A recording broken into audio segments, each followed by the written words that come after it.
A partir de hoje, você confere com exclusividade 5 novos episódios de Um Inquérito. Uma série de reportagens que mostra os bastidores de investigações policiais que marcaram Mato Grosso do Sul. No primeiro episódio, a gente resgata momentos da condenação do preso número 1 do país, Fernandinho Beiramar. Ele que comandava, do outro lado da fronteira, um esquema milionário de tráfico de drogas e também armamentos. Durante 3 meses, a produção do Cidade Alerta Mato Grosso do Sul colheu informações sobre os bastidores desta prisão e condenação. E é o ex-juiz federal Odilon de Oliveira que fica frente a frente comigo, revelando detalhes inéditos nesse primeiro capítulo especial de Um Inquérito, nova temporada, Põe na Quadrada.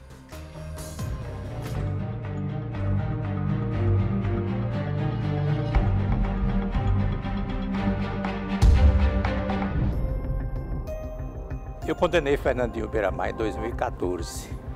Confisquei em torno de 25 milhões de reais. E tem uma outra relação também, um pouco antes, envolvendo o Presídio Federal, que eu atuei como corregedor do Presídio Federal de Campo Grande desde a sua inauguração até durante 2009, mais ou menos. E nesse período, o primeiro cliente a ocupar o Presídio Federal de Campo Grande foi exatamente o Beiramar.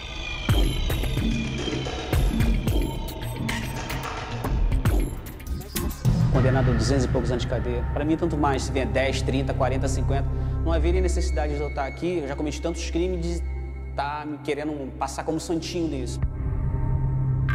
Interroguei Fernandinho Beiramar, conversei com ele umas 2 vezes e ele é uma pessoa que transmite muita segurança e transmite muita inteligência. Ele é convincente. Ele olha no seu olho, no seu rosto, no rosto do juiz, não se abala. Mas é uma pessoa perante mim, perante o juiz, interrogando, extremamente educada.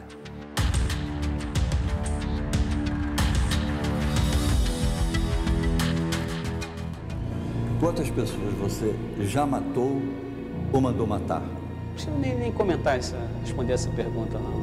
Deixa quieto isso aí. Fernandinho Beiramar ele vinha atuando no crime organizado já há muitos anos. Em 1997, ele fugiu para Mato Grosso do Sul, isto é, para o Paraguai, e ficou residindo e atuando numa localidade de Capitambado e transitando para o Brasil também. E ali ele construiu ali um império, efetivamente um império.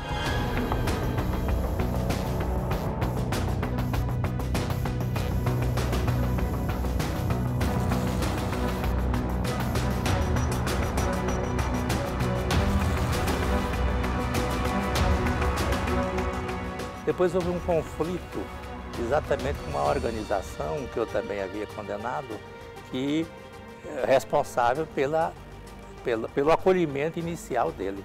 Houve um conflito. Aí foi quando ele, havendo sido intensamente procurado pela justiça brasileira, ele foi para a Colômbia e ficou exatamente no setor das Farc, sendo protegido pelas Farc.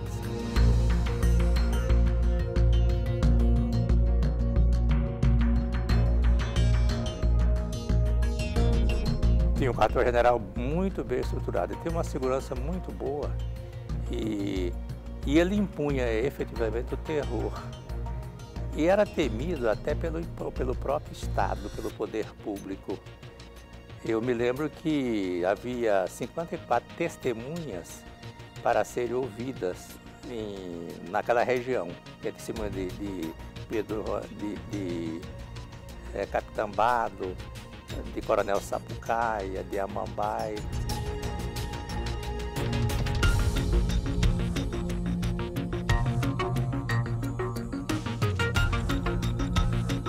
Eu, na época, pretendi ouvir essas testemunhas lá e solicitei o apoio da Polícia Federal. A Polícia Federal disponibilizou mais de 100 agentes, mas isso não era suficiente, porque havia já uma ameaça de um outro traficante perigoso também, rival do Beiramar, dizendo que se o Beiramar fosse lá de avião ou não fosse de avião, isso saiu até numa revista nacional, essa pessoa iria derrubar o avião ou iria tentar pegar o Fernandinho Beiramar para se vingar de uma chacina determinada por Beiramar, em que foi assassinado um filho dessa pessoa chamada Líder Cabral, que era um traficante muito poderoso, exatamente no dia do aniversário dessa criança.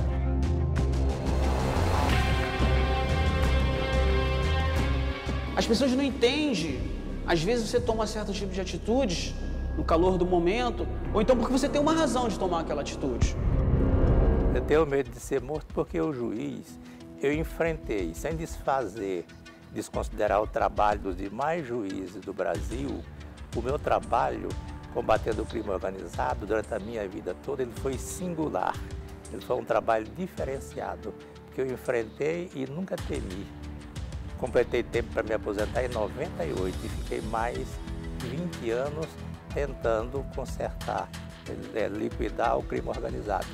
Então, eu agora estou aposentado, evidentemente que eu tenho medo de morrer.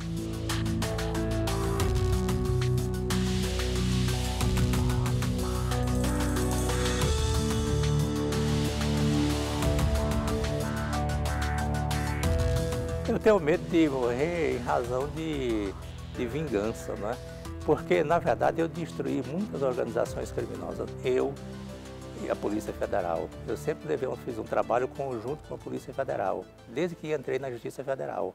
Então, nós apreendemos droga, destruímos organizações criminosas através de investigações feitas aqui, com a minha participação, no Brasil inteiro e até fora do Brasil.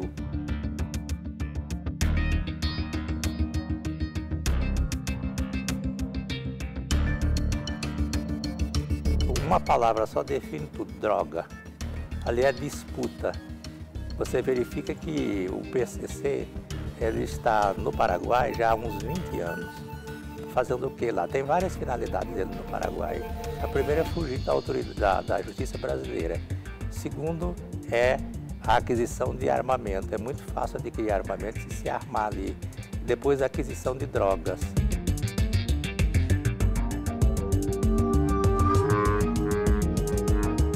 Hoje ainda não tem um controle, digamos assim, não há um controle definido ainda.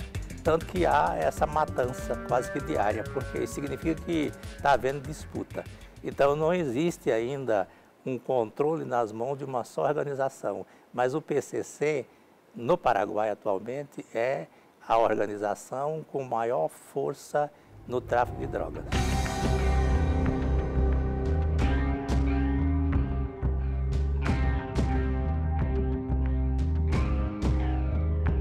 As prisões brasileiras, elas têm que sofrer uma modificação muito grande com relação à segurança. Inclusive as prisões federais são as mais seguras do Brasil. Eu não tenho dúvida nenhuma que esses traficantes, todos os traficantes pesados, perigosos, chefes de grandes organizações, eu não tenho dúvida nenhuma de que eles articulam dentro das prisões. E as organizações estão aqui fora em franca atividade, isso não há dúvida nenhuma.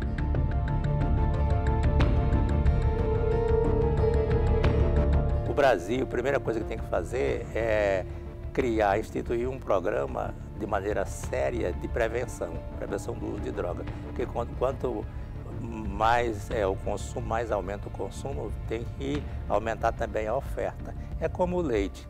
Se proibir o consumo de leite, aí ninguém produz leite. No mundo do crime, no mundo da droga é a mesma coisa. Então, o que tem que haver? Tem que haver um trabalho conjunto. Um trabalho articulado entre o Brasil e o Paraguai, entre o Brasil e a Bolívia, entre o Brasil, o Peru e a Colômbia, que são os 4 produtores mundiais de droga.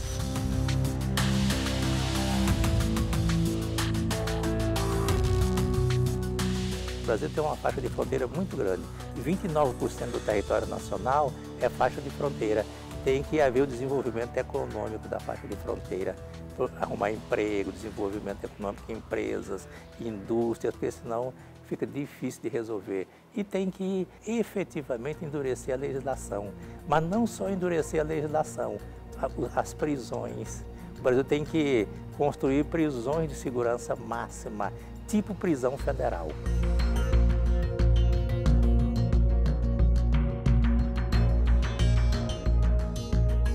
Se impôs no mercado e dominou a organização dele mesmo, manteve a organização coesa, graças à força da violência dele.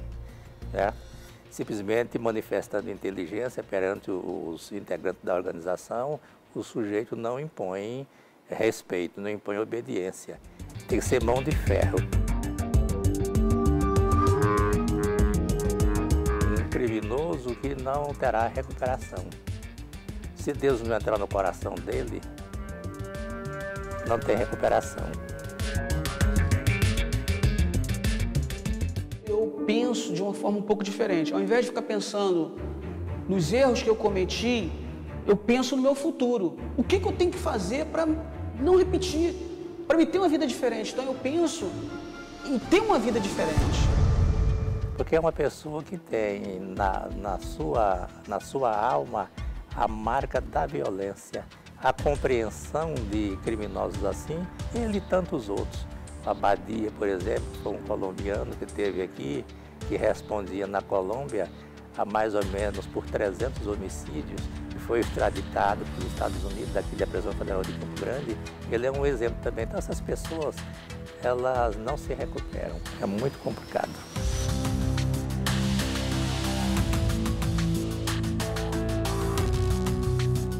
Em 2005, um episódio, uma tentativa de invasão do hotel de trânsito dos oficiais do Exército em Ponta Porã. Eu morava no hotel de trânsito exatamente porque as ameaças eram constantes, eram diárias, praticamente diárias, né?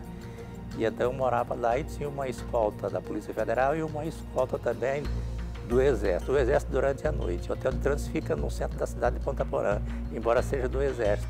E pela madrugada, isso foi divulgado amplamente na época pela imprensa nacional, pela madrugada eu me acordei com tiros e cheiro de pólvora. E o meu quarto ficava perto de onde houve o confronto. Então, nessa tentativa de invasão, os militares do Exército, em número de 5 ou 7, eles reagiram à altura e rechaçaram aquela tentativa de invasão. Então, ali eu fiquei com muito medo mesmo. Ei, não precisa ser assim. Um exagero isso.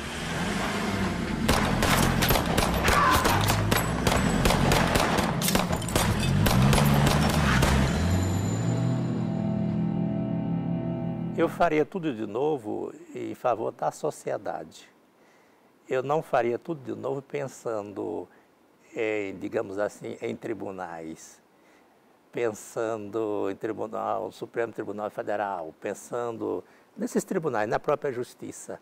Eu faria tudo de novo pensando no povo. Eu daria novamente a minha vida e a minha liberdade, trocaria a minha liberdade pela liberdade das pessoas, como eu fiz a vida inteira.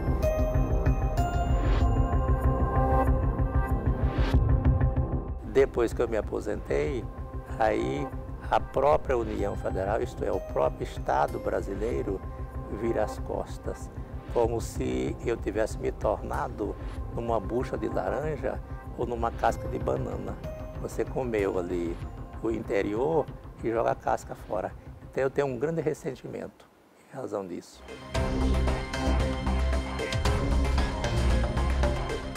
Eu sou o juiz federal Odilon de Oliveira e essas referências que eu fiz foram sobre o inquérito do Fernandinho Beiramar.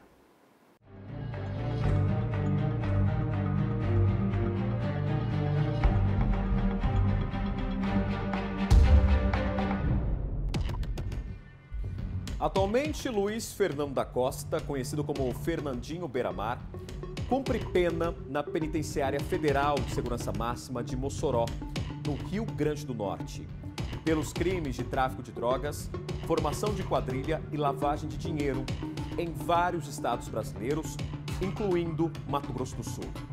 A sua última condenação saiu aqui de Campo Grande pelo crime de lavagem de dinheiro, sendo condenado a 7 anos e 8 meses. Fernandinho Beiramar já acumula mais de 300 anos de cadeia nas costas.